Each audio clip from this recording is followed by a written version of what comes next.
Assalamualaikum warahmatullahi wabarakatuh. Perkenalkan, nama saya Farihatun Nadiroh dengan NPM 2331 dari Universitas Islam Negeri Raden Intan Lampung, program studi Tasawuf dan Psikoterapi semester 4 kelas B.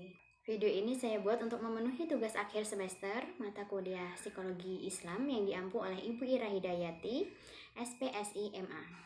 Selain itu, video ini bertujuan untuk memberikan edukasi kepada para penonton dan pendengar mengenai isu kesehatan mental dalam perspektif sosial dari psikologi sosial dan Islam. Pentingnya memahami agresi dalam kasus kekerasan rumah tangga atau yang biasa disebut dengan KDRT berdasarkan dengan pendekatan psikologi sosial dan juga Islam. Kekerasan dalam rumah tangga atau yang biasa dikenal dengan KDRT adalah salah satu bentuk nyata dari perilaku agresi yang terjadi di lingkungan paling dekat, yaitu keluarga. Agresi ini tidak hanya berdampak fisik, tetapi juga dapat menghancurkan kesehatan mental korban, menyebabkan trauma psikologis yang berkepanjangan. Dalam psikologi sosial, agresi dijelaskan sebagai perilaku yang bertujuan untuk menyakiti orang lain, baik secara fisik maupun psikologis, yang dipengaruhi oleh interaksi antar individu dan lingkungannya. Ada beberapa penyebab kenapa bisa terjadinya agresi. Apa aja sih penyebabnya? Yang pertama, lingkungan yang penuh kekerasan. Menurut Albert Bandura, kekerasan dapat dipelajari melalui observasi dan peniruan. Orang yang tumbuh dalam keluarga atau masyarakat yang membenarkan kekerasan cenderung mengulangi pola tersebut dalam rumah tangganya. Kedua, ada frustasi karena tekanan sosial atau ekonomi. Berdasarkan teori frustasi agresi, tekanan yang tidak disalurkan seperti masalah ekonomi, konflik rumah tangga dapat berubah menjadi kekerasan terhadap pasangannya. Yang ketiga, ada norma sosial yang salah. Menurut Muzaffar Sharif, ketika masyarakat memiliki norma yang membenarkan atau menormalisasikan kekerasan terhadap istri atau anaknya, maka perlakuan tersebut merasa memiliki pembenaran, seolah-olah tindakan itu adalah tindakan yang benar, karena dia melihat sekelilingnya.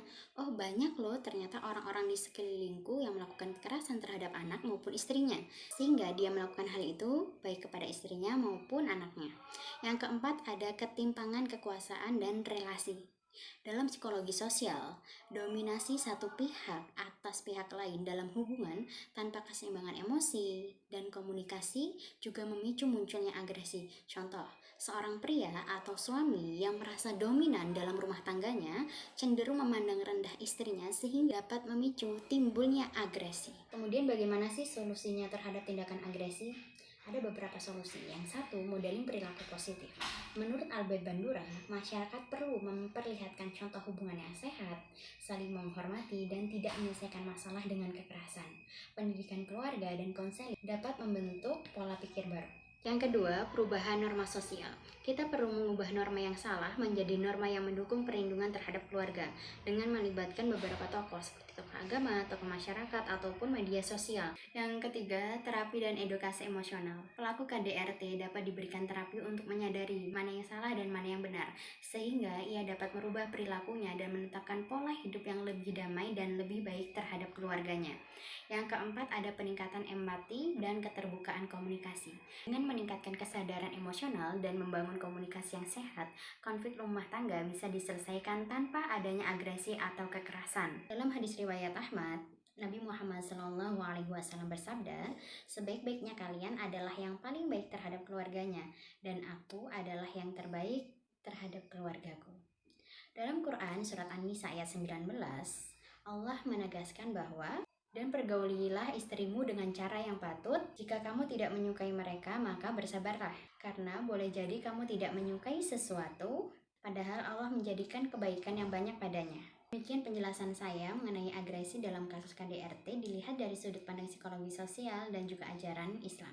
Semoga video ini dapat memberikan wawasan kepada kita semua agar terhindar dari KDRT dan tahu apa saja yang menyebabkan KDRT dan bagaimana cara menyikapinya.